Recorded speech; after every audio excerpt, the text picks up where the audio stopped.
Good morning, kiddos.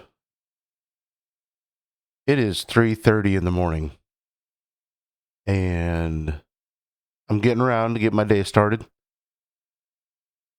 Last night was a long night. I did some painting inside the house, got some wall patches sanded down, and you all know me, and my absolute favorite thing to do in life is paint. But I think I'm done with the painting.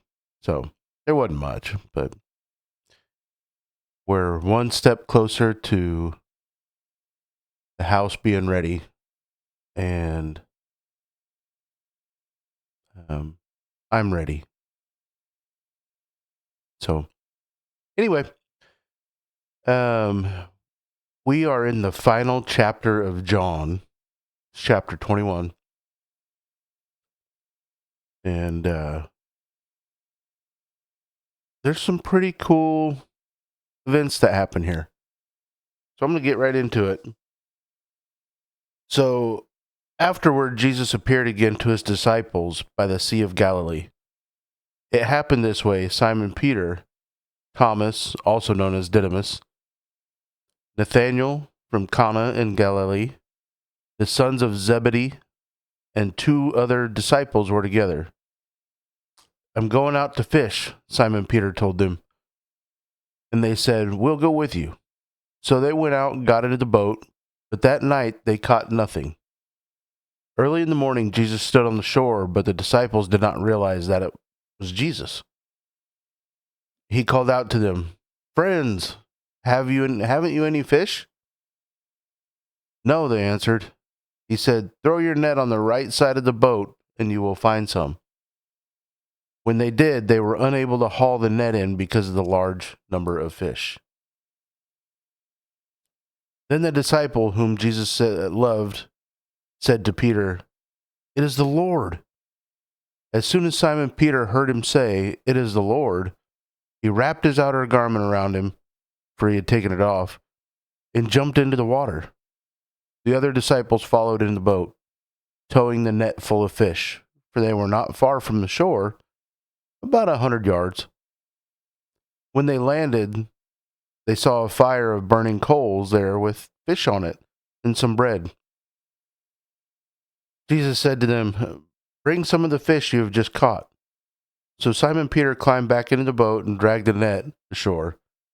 It was full of large fish, 153. But even with so many, the net was not torn. Jesus said to them, "Come and have breakfast." None of the disciples dared ask him, "Who are you?" They knew it was the Lord. Jesus came, took the bread and gave it to them, and did the same with the fish. This was now the third time Jesus appeared to his disciples after he was raised from the dead. When they had finished eating, Jesus said to Simon Peter, "Simon, son of John, do you love me more than these?" "Yes, Lord," he said. "You know that I love you." Jesus said, "Feed my lambs." Again, Jesus said, "Simon, son of John, do you love me?" He answered, "Yes, Lord, you know that I love you." Jesus said, "Take care of my sheep." The third time he said to him, "Simon, son of John, do you love me?" Peter was hurt because Jesus asked him the third time, "Do you love me?" He said, "Lord, you know all things. You know that I love you." That tickle. Jesus said, "Feed my sheep. Very truly I tell you, when you were younger, you dressed yourself and went where you wanted. But when you are old, you will stretch out your hands, and someone else will dress you and lead you where you do not want to go." Jesus said this to indicate the kind of death by which Peter would glorify God, then said to him, "Follow me." Peter turned and saw the disciple whom Jesus loved was following them. This was the one who had leaned back against Jesus at the supper and had said, "Lord, who is going to betray you?" When Peter saw him, he asked, "Lord, what about him?" Jesus answered, "If I want him to remain alive until I return, what is that to you? You must follow me." Because of this, the rumor spread among the believers that the disciple would not die. But Jesus did not say that he would not die. He only said, "If I want him to remain alive until I return, what is that to you?" This is the disciple who testifies to these things and who wrote them down. We know that his testimony is true. Jesus did many other things as well. If every one of them were written down, I suppose that even the whole world would not have room for the books that would be written. So Jesus did a lot, countless things that, could have been written down in the book, but weren't. So that ends John. Sorry, and I've already started reading into Matthew. I think I'm about a third of the way through Matthew. But I'll start reading that on tomorrow's video. I'll start in Matthew. But for now, I love you. I hope you have an amazing day or night.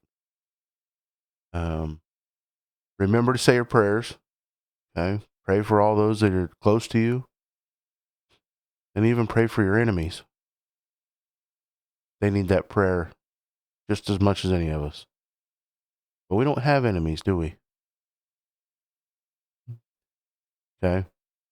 And pray for all of those that are affected by this government shutdown.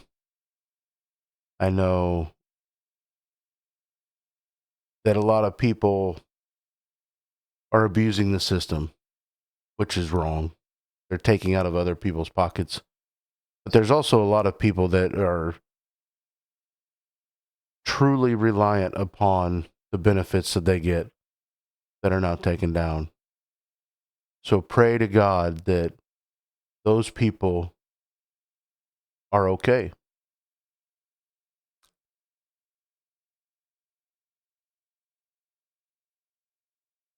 Because that's pretty detrimental, right? Anyway, I love you all. Until next time, remember to honor and obey thy father and mother, but most importantly, honor and obey Jesus.